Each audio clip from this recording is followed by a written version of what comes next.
Beyond the pyramids, beyond all you think you know, lies an undiscovered Egypt. There are archaeological horror stories. Death was not an end, but the beginning of eternity. It's simply a changing of state. It was an underworld that rewarded the worthy, but the wicked had cause to beware. What awaited was every Egyptian's greatest nightmare. Now, Peter Woodward guides you through an Egypt few are privileged to see.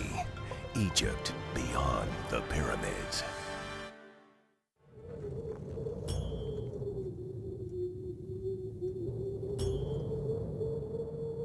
"35 centuries before the Christian era, and some 2,500 years before the Old Testament prophets, ancient Egyptians were already pondering the deepest, most mystifying subject of human existence. All societies struggle with the greatest mystery of life, death. But few have approached death with greater directness or with such enormous respect, ceremony, and ritual as the ancient Egyptians. For them, death was just one of a whole series of cycles. The Nile rose and fell, crops were planted and harvested, a person lived and died. But if you were properly prepared, the greatest cycle of all began after death.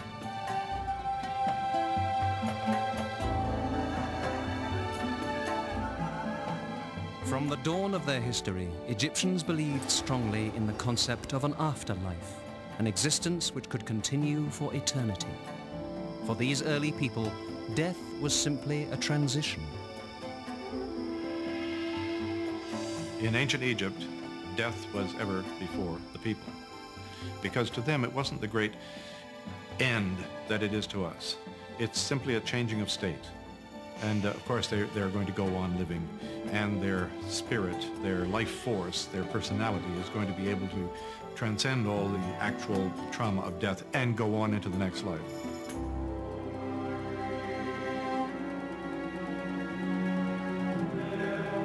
The Egyptian concept of eternal life was somewhat different than that of the Christian cultures which would follow in later centuries. Egyptians were not hoping for a better life, some celestial paradise after death. They simply wanted a continuation of the life they knew and loved here on Earth. An enormous amount of energy in Egyptian society was taken up with the rituals surrounding death. In studying these ancient rites, archaeologists try to learn not only how people died, but, hopefully, more about how they lived.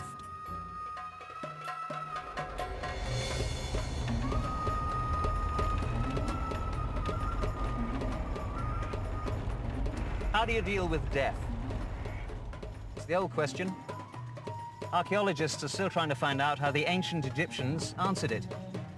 We're picking our way through some rice paddies, here in the Nile Delta, on our way to an excavation of a very early burial site. It's Old Kingdom, 4,500 years ago. Dutch Egyptologist Willem van Haarlem is leading an international dig there. And if we don't break an axle as we go along, then we're almost there.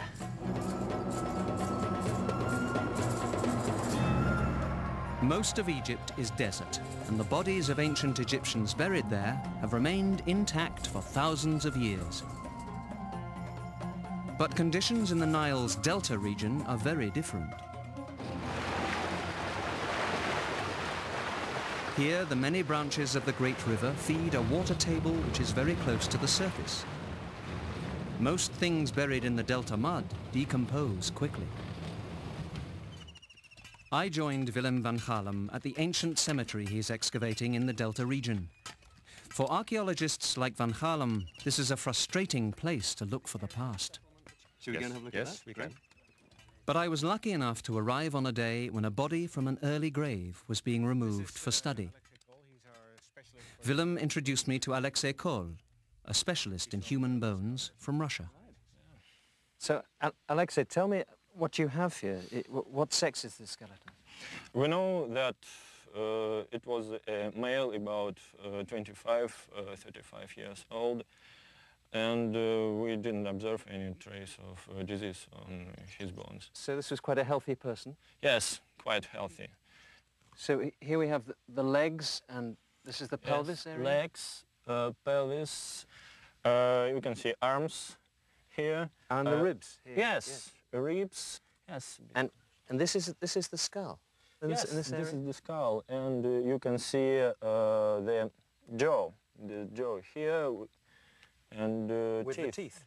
And 13 beads. How old is the skeleton? Very broadly spoken, between 2500 and 2000 BC. So it's between 4000 and 4500 years old. But even with this crude burial, there are offerings placed here which would suggest that even at this early stage there was a very strong sense of the afterlife and where this person was going after death. Absolutely. These vessels probably contain some kind of foodstuff. In other burials we found fish bones in these vessels, so that may have been fish and in some way preserved, salted or something like that. So you're going to be taking the bones out today and the offering jars, perhaps? Yes. And if you want, you can help us by taking out some of the beads, for example. That would be great, thank you. No Egyptian was buried without preparation for the life to come. This man was sent to eternity with a necklace. I was able to find several stone beads from that necklace, which will be saved for further study. So, there's the next one. How do you keep track of all these? Well, we give this number 3 because there's a small one in between we haven't taken out yet. And then we put them in film boxes with the number written on it. So we can reconstruct the exact order according to the sketch I made. You must have thousands of film boxes. Yes, we have. They're very useful for taking samples and small finds and things like that. Yeah. Oh, well, there's... For as much as Van Gaalem and his colleagues are learning about this 4,000-year-old man, there is much we will never know. What was his name? What did he do to earn his living? Did he have a family? What we can be sure of is that he hoped he could find his way to eternal life. But moving from the world of the living to the everlasting life of the dead was not automatic. It was a complex and highly ritualized event which could only be successfully negotiated by those who had lived a moral life. And even they had to be prepared to overcome many obstacles. Passage to the afterlife occurred in a region the Egyptians called the underworld. And presiding over this deeply mysterious realm was the great god Osiris. The spirit of the dead person was taken before Osiris and a court of 42 other judges.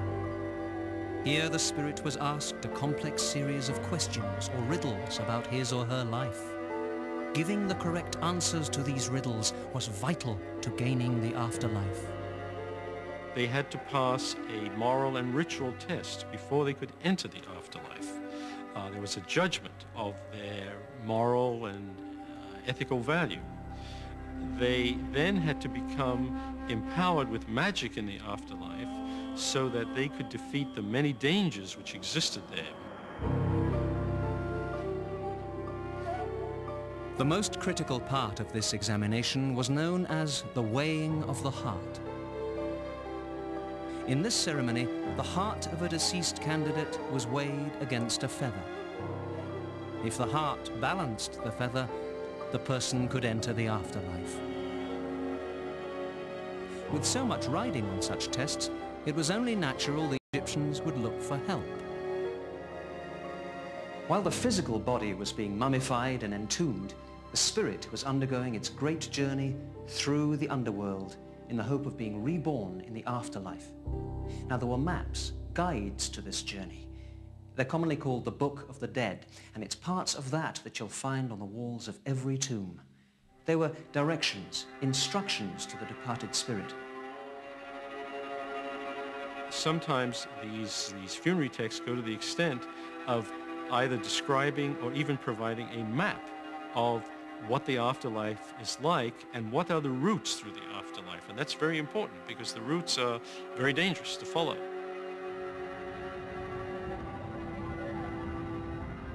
For those who failed the exhaustive examination for entrance into the afterlife, what awaited was every Egyptian's greatest nightmare. Those who were judged unworthy were cast into hellish pits and tortured. Those who failed the test were fed to the great beast, Amit, the eater of the dead.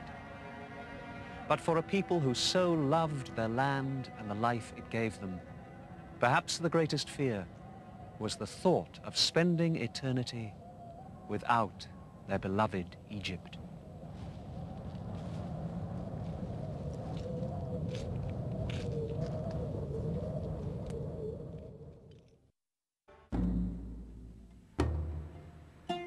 His name was Maseharti, general of the army, high priest of Amun-Re, and one of the sons of the pharaoh Pinedjem I. He suffered from severe headaches. We have some of the letters he wrote to his doctor asking for a cure. Or maybe it didn't work, though he lived to the relatively advanced age of 52. But for all the details we know of his life, to the visitors to this museum, he is just a mummy. From the Greeks and Romans to the Hollywood screenwriters, no part of Egyptian life has more fascinated the world than mummification.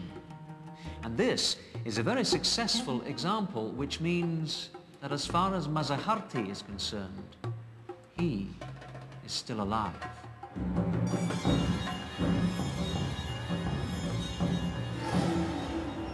The world's fascination with mummies is not a recent phenomenon. Napoleon was intrigued by mummies when he invaded Egypt in 1798. Early archaeologists seemed obsessed with these preserved corpses. Other than gold, nothing dominated their efforts more than looking for mummies. But in their zeal, they weren't always too careful in the way they handled the dead. The result was an imperfect understanding of the meaning of mummification and how this remarkable practice came about. Ancient Egyptians believed that our friend Maseharti could continue to live after death only if his body had been preserved. I think the fact that they did go to so much trouble makes it very clear that the actual body was going to have some continuing existence in the afterlife, and that they would be able to re-inhabit their body, and their body would be able to take on the form of a living being again. It was critical that the dead person's spirit be able to find its own body, which was the base or home for the spirit. The corpse had to be as recognizable as possible. In the earliest years of Egyptian civilization, preserving the body had been fairly easy. The dead were simply buried in shallow pit graves. The hot desert sand ensured that the body tissues dried out before the corpse could rot. But as Egypt became more sophisticated, people began to want a resting place that was more than just a pit in the sand. By 3400 BC, upper-class Egyptians were being buried in tombs above the ground. But without a bed of dry sand, their bodies decomposed. What was needed was a better method of preservation, because without the body, there would be no chance of an afterlife. It took the best part of 1,000 years, but what evolved was a highly complex system of mummification. The earliest methods entailed little more than wrapping the body in linen and covering the linen with a liquid resin. But as time passed, it became apparent to Egyptians that, like all organisms, the human body's internal organs were the first to decay. By the 4th dynasty in 2600 BC, they began removing these organs, and true mummies at last appeared. The process became progressively more sophisticated until it reached its peak in the New Kingdom, some 1500 years before the Christian era.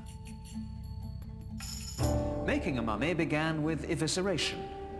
The brain came out in small pieces through the nose. The stomach, lungs, liver, and intestines were taken out through a small incision. Each of them was placed in a special canopic jar, just like these. These jars were then stored close to the mummy so that the spirit could recognize his or her spare parts.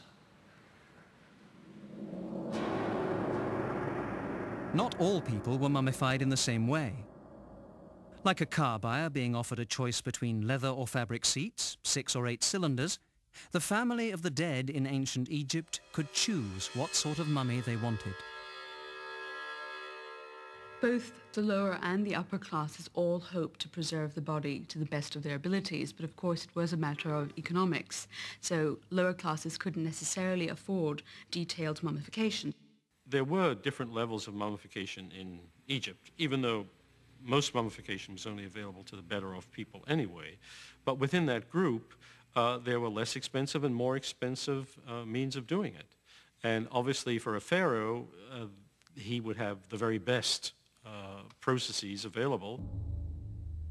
For the pharaoh's body, the act of mummification was an exacting process which lasted some 40 days. The most precious ingredients were used to anoint the body. Resins from pine and juniper trees were carried from the land of present-day Lebanon. Frankincense and myrrh were brought from today's Somalia and the Arabian Peninsula.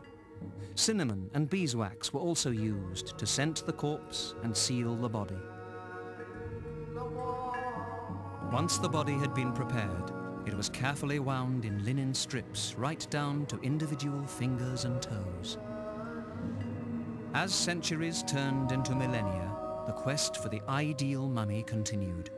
Recognition of the mummy was so critical, Egyptians sought any technique which would help to preserve the likeness of the dead. The great pharaoh Ramesses II's most obvious facial feature was his large, hooked nose. Preserving this distinctive nose required an innovative solution. Zero radiographs made in 1977 revealed that the pharaoh's nasal cavity had been filled with dozens of peppercorns to ensure the legendary nose could be recognized for eternity. In the New Kingdom, they had started inserting small onions under the eyelids because eyes are mainly water. So when you desiccate them, they all get sunken in. So for various of the royal mummies, we have small onions inserted in so that they have a nice naturalistic lump so that it look like they're just sleeping. Painted stones also replaced eyes.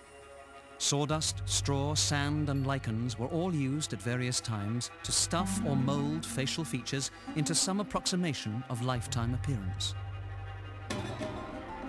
We don't know much about the people who actually performed the process of embalming the dead.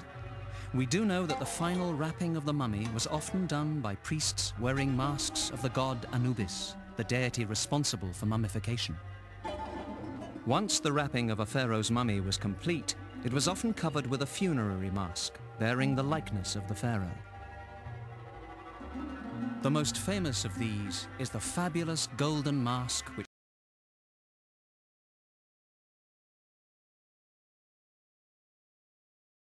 which covered the face of the New Kingdom boy king, Tutankhamun. Most experts agree that by the time the Roman Empire had taken over Egyptian civilization in the 1st century BC, the standards of mummification had changed. Although the practice remained of critical importance to Egyptians, the quality of work done by embalmers often slipped. There are, archaeological horror stories of unwrapping what looks like a perfectly viable mummy and finding that it's actually the parts of several bodies which have just been pushed together, but identified to the family as Mr. X or Mrs. Y, and given to them as the body to be buried, so that it looks like that embalming became a pretty sloppy process very often. What never changed was the belief that the mummy must be identifiable to the deceased. These wonderful portraits of the dead were painted on boards and placed over the faces of mummies. They appear Roman in style, but they are in fact the faces of Egyptians.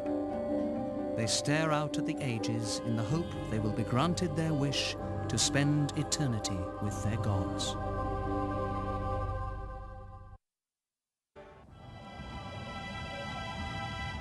Just as the process of mummification had slowly evolved, so did Egyptian attitudes about where to bury their loved ones.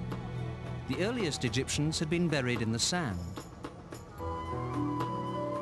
By the time of the first pharaohs, the concept of death and the afterlife had become more sophisticated, and Egyptians began to look for better ways to entomb the dead. Over 3,000 years before the Christian era, Egyptian attitudes towards burial began to change. Simple pits in the desert were no longer seen as adequate. What was needed was a more permanent, substantial home for the dead. A structure with space for all the things that the dead would need on his long journey through to the afterlife. And a space for offerings and food for his refreshment. The kind of tombs which evolved are known today as mastabas. They were simple rectangular structures with a single burial chamber. Groups of mastabas became cities for the dead. As funerary practices became more complex, so did the mastaba tombs. Egyptians believed that as long as the dead was honored and his name repeated, that person remained alive. Separate chambers were added to the mastabas where friends and loved ones could pay homage to the deceased and offer prayers in his name. For Egyptians, the dead person's spirit frequently returned to the body to rest and take refreshment. So food, water, even wine was brought to the mastaba for the deceased to enjoy. Hundreds of mastabas were built here on the Giza Plateau. All around us are buried the high officials and attendants at the court of the pharaohs. Most of these tombs were excavated in the 1930s, but some remained hidden. Dr. Anne Roth of Howard University is leading a team here to explore this whole field of mastabas. They're trying to find the missing tombs and to learn more about the burial practices of the Old Kingdom. Mastaba tombs like the one I'm sitting on were built in the Old Kingdom period and even earlier as sort of artificial mounds that would cover the body of the dead person. And we're coming back to some tombs that were excavated mostly in the late 1930s and trying to find out, by looking at them a little more carefully, if we can trace the activities of the people who built them and the people who owned them and the people who worked here as priests and the people who visited here as tourists, and really sort of reconstruct the life in the cemetery. So this is one of the mastabas that you've been re-excavating? Not this one, actually, the one over there. Brad spent a couple days clearing off where this mastaba had fallen down over this one, and immediately when he started clearing the actual surface of the mastaba itself, he found first one burial chamber and then another. And these are unusual because they don't seem to have shafts above them. We haven't quite figured out how they got into them. They may have actually buried the people and then built the whole mastaba over the top of them. So Brad, hi, you've been busy. Yes. Tell me what you found here. Well, when we first opened the chamber, there was the top of a skull, so we knew that there was a burial here. This one is apparently a rather young woman, perhaps somewhere around 18. And we can tell that from the way that the bones have not quite completely fused. As you grow, of course, bones change. The burial here is only one of two burials that we think we've got in this tomb. We were looking for the shaft of that, and while we were looking for the shaft, we ran across a second one, which I think you're about ready to open, aren't you? Yeah, I think so. This body is partially excavated, but in this other spot, we have probably a complete burial. It's extraordinary. May we have a look? Allison, we've got another body for you. Can you see anything down there? I can see a skull. Would that be a tibia or a leg bone? Yes, it's a leg bone. What will you do now in order to uncover this skeleton? Well, I'll do a lot of sweeping, trying to carefully not move the bones. The problem with these burials are, as you've noticed, it's a very small space. Basically, it does look disturbed. Mm-hmm. It's to say the least. possibly female. The bones are pretty small, clearly an adult. All right, we'll have to dig it out and find out what it is, who it is. Great. Great, Mabruk. Another body. Excavating bodies is a sort of scary thing to do, actually, because they are people, and we have to remember they are people, and we try and treat them with a lot of respect. We had one body that was found with the hands underneath the head, and the head was resting, and the hands were resting on a little stone pillow. It tells you almost something about their personality, and there's a real sense of connection with these ancient people that were buried in these tombs. This is the skull of a woman who died about 4,400 years ago. She was between 30 and 39 years old, probably about 35. And so dying at that age was not uncommon. She's been kind of interesting. She has an active dental abscess. The abscess, you can see it here. It's in her left first molar, and you see these two holes here. Probably very painful and possibly related to her death. It is possible to die from an untreated dental abscess. The Egyptians had a very high rate of tooth wear because they ground their grain on stone grindstones, and that put a lot of grit into the flour, and there's a lot of ambient dust. And so you can imagine that a lifetime of eating bread made that way, it's like chewing on sandpaper. Through their work, Anne Roth and her colleagues may be offering the ancient people they study the eternal life they so desired. We hope we make them live longer by studying them and telling something about their lives, because the ancient Egyptians believed that part of your soul was what other people thought of you. So by forming these human connections with these dead people again, we hope we're atoning for any disrespect that we may be showing to their bones. The bones contained in these mastabas at Giza belonged to common middle-class people. But even for pharaohs, death at last arrived. Egyptians believed that when their king passed on, he joined the great god Re to endlessly carry the sun across the sky in a celestial boat. To make sure the pharaohs had a craft at their disposal for this important journey, boats such as this were sometimes buried near the royal tombs. At first glance, this would seem to be an unlikely spot to find such a royal boat, much less a fleet of them.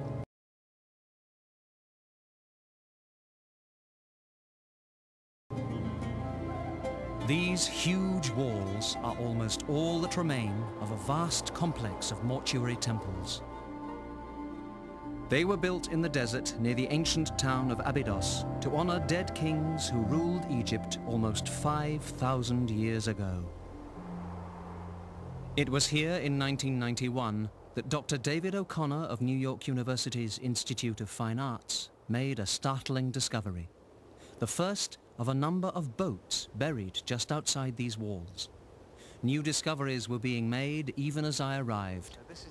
Matthew Adams is Associate Director of the project. He explained how these ancient vessels were first found. We noticed initially in our work there were some very unusual walls poking up out of the sand just in this area.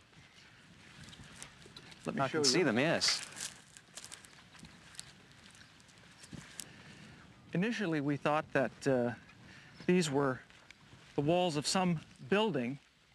You can see the mud bricks here, and just a bit of the original plaster face of the wall. But they had these unusual shapes at the end. Here's a corner, and the end comes around and is curved, rounded. So what was the answer to the mystery? The answer to the mystery is that these walls were built to contain wooden boats. The boats were placed in a small pit, then the brickwork was built up against the outside. Each one of the boats inside these structures is filled with mud brick, and then the whole thing was capped off with a nice mud plaster. And they're actually in there now, those wooden boats? There are wooden boats inside these structures right now. And what's the boulder?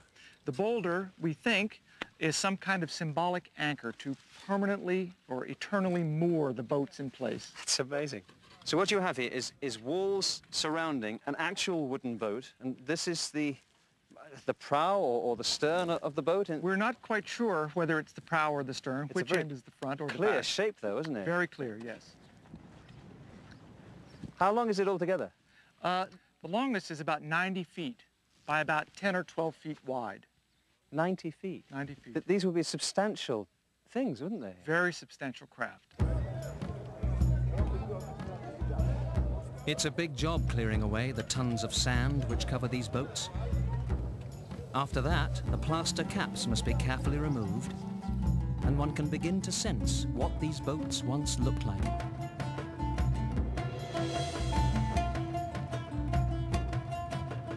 As the sand is swept away, it's possible to reveal the wooden planks of the long, narrow vessels placed here almost 5,000 years ago.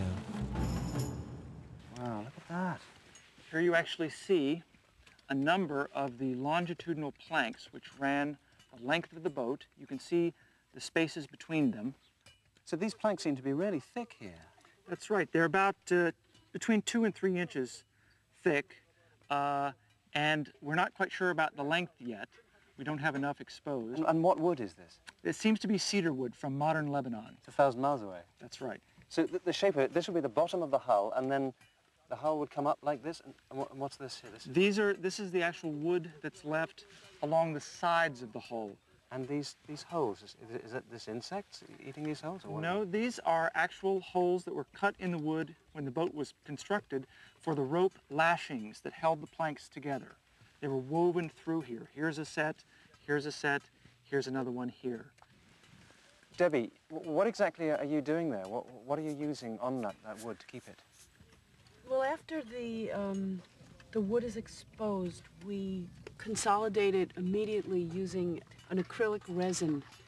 And this is to help hold it together, to protect it from drying out more. And what's that along the side there?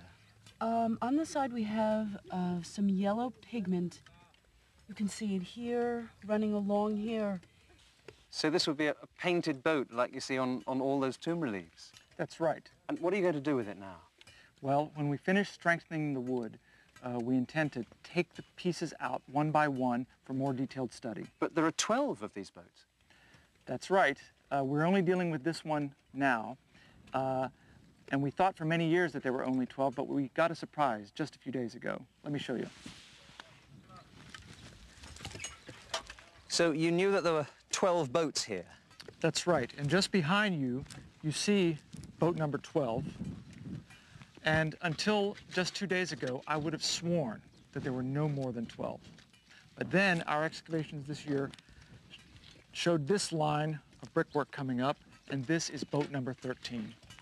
But, I mean, there could be lots more of these. You could have hundreds of boats stretched right the way along the desert here. It's possible, yes. Basically, what you have here is an ancient marina complex. We have a royal fleet moored in the desert.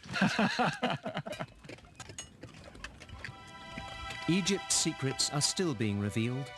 Not long after I left Abydos, a 14th boat was found. Together, they are the world's oldest. This royal fleet of boats, which Matthew Adams and his colleagues are trying to save, was buried near the mastaba tombs of early kings. After centuries of using the simple mastaba, burial customs had become more complex. By 2700 BC, Egypt's kings were ready to build tombs on an even greater scale.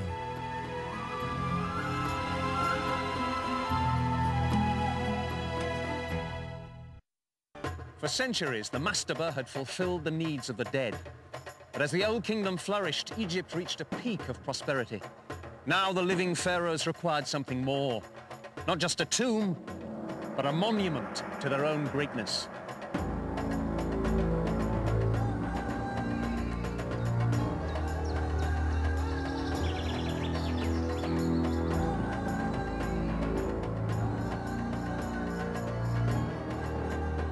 Some 2,600 years before the Christian era, Egypt's pharaohs created the greatest tombs the world has known.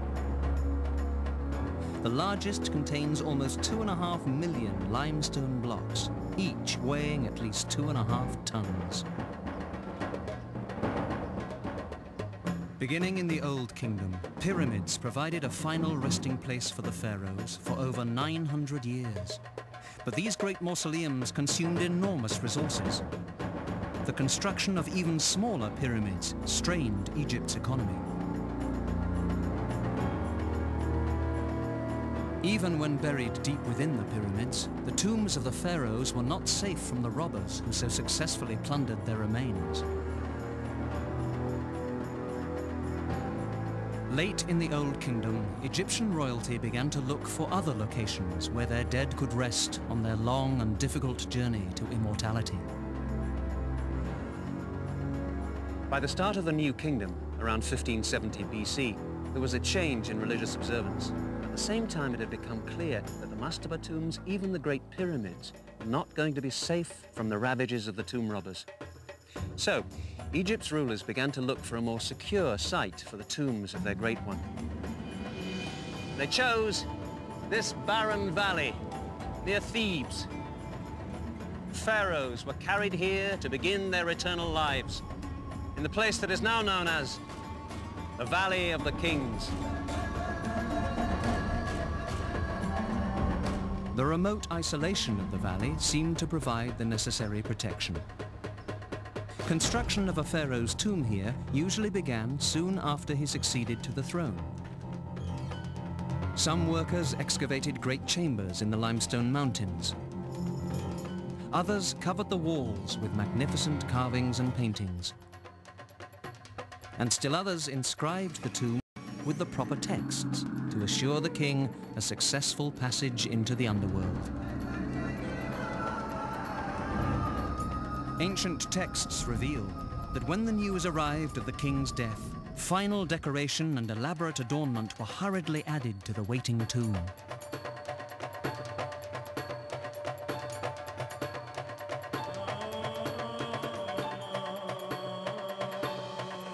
After mummification, the pharaoh's body was carried up the Nile by boat. Then an entourage of many priests and mourners accompanied the mummy as its coffin was slowly dragged up the dusty valley path to a waiting tomb.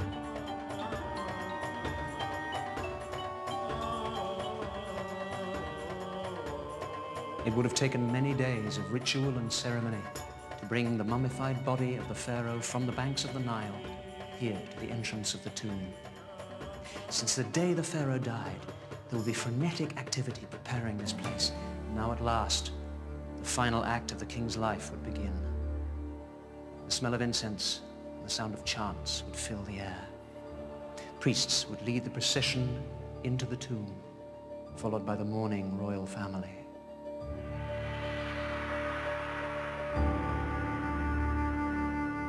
At last, the procession reached this place, the burial chamber deep within the tomb. The mummy was lowered into its waiting sarcophagus, final ritual prayers were chanted, and the heavy lid was moved into place. The mourners returned to the land of the living, and the pharaoh was left in his new home for the afterlife. For over 5 centuries, the New Kingdom pharaohs buried in this valley had ruled over Egypt at the peak of its grandeur and influence. But 1,000 years before the Christian era, the power of Egypt and her kings began to fade. Other, stronger cultures took Egypt's place of power in the Near East and at last occupied her territory. Persians, Hellenistic Greeks, and finally Romans controlled the land of the pharaohs. Surprisingly, none of these invaders imposed their religions. Egyptians continued to worship the old gods, and attitudes about death remained remarkably unchanged, a fact dramatically illustrated by a recent discovery.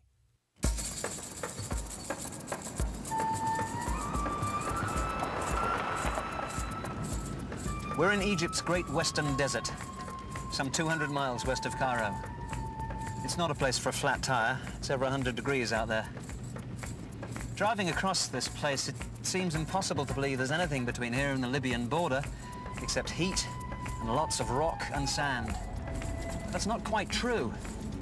There are certain places where depressions in the desert floor make it possible to reach down and tap vast supplies of water. The result is 5 lush oases. We're driving towards one now, Bahariya, where the Egyptian archaeologist Zahi Hawass is overseeing work on an incredible discovery. When Egypt was part of the Roman Empire, the vast oasis of Bahariya was a thriving community of 10,000 people. The oasis in the 5th century BC was famous for its dates and wine. Today, it is famous for a donkey accident. In 1996, a workman was riding his donkey here in the Bahariya oasis. Suddenly, the animal's leg broke through the crust of the desert floor.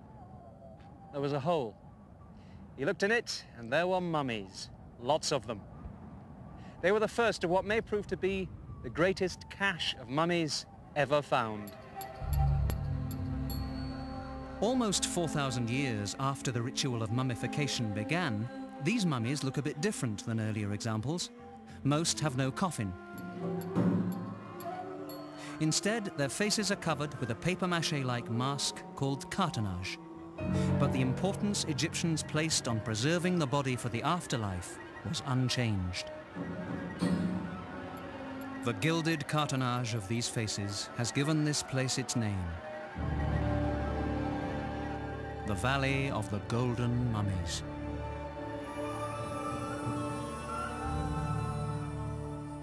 Dr. Zahi Hawass of the Egyptian Supreme Council of Antiquities is in charge of the excavation of these tombs.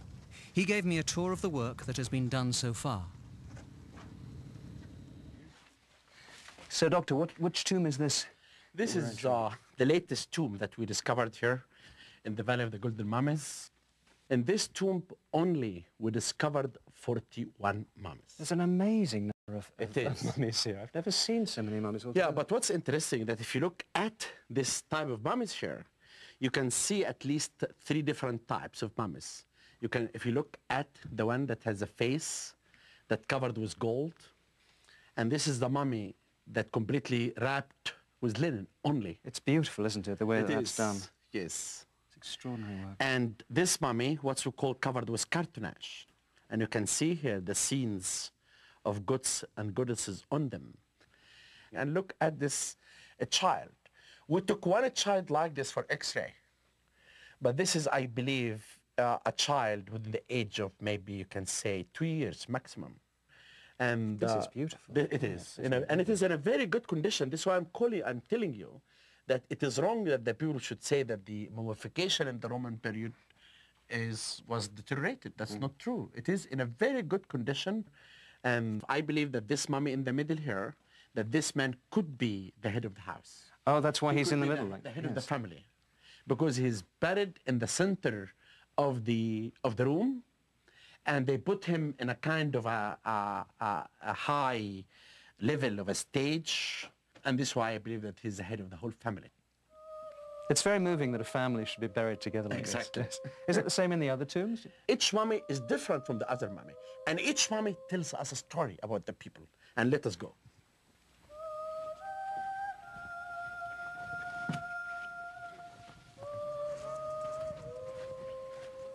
Into another tomb. Yeah. How many of them are there that you've found so far? We found in all the tombs until now 207 mummies. 207 mummies. In this section here, if you look at this mummy, really, you know how they inlaid the eyes here? Oh, that's remarkable. Yeah, it's very beautiful, really, with the gold and the cartonnage. Would this have been a richer person than Yes, most of them? This is any mummy that you have gold on it means that this man was rich enough. And this one's plaster, isn't it?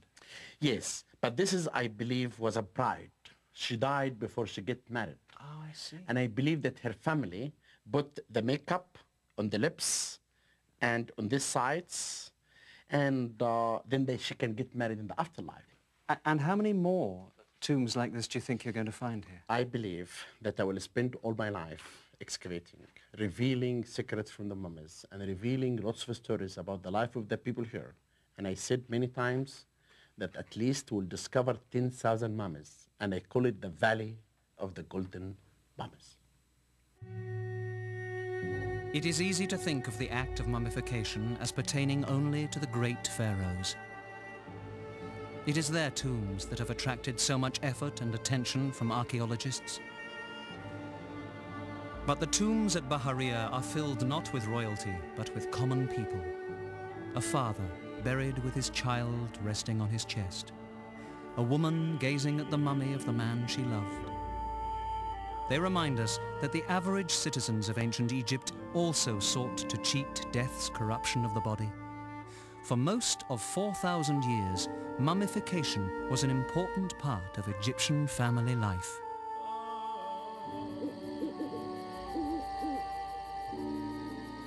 The Egyptian family's pain at the death of a loved one was just as real as ours would be.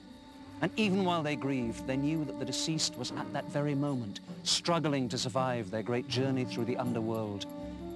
Meanwhile, the family had to embark on a long series of rituals and celebrations. The body itself must be mummified to receive the spirit after death. For every family, this was a huge effort and expense. Why did they do it? This was not some morbid obsession. They did it because they cared so much. Mummification was a huge act of love. They absolutely believed that death was not the end of life, but the beginning of eternity.